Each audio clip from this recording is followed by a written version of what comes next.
আল্লাহ রাব্বুল আলামিন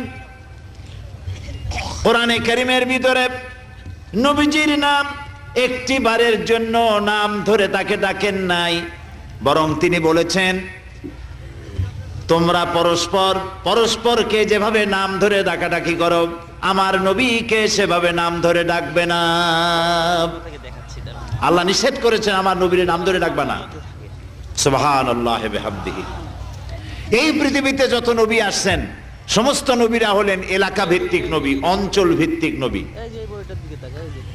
এক এক এলাকার, নূহ আলাইহিস সালাম এক এলাকার, মুসা আলাইহিস সালাম আলাক এলাকার, দাউদ আলাইহিস সালাম আলাক আরেক এলাকার, এরকম এলাকা ভাগ ভাগ করা। কিন্তু মুহাম্মদ সাল্লাল্লাহু আলাইহি ওয়াসাল্লামকে আল্লাহ রাব্বুল আলামিন কোন এলাকার জন্য নবী বানান নাই।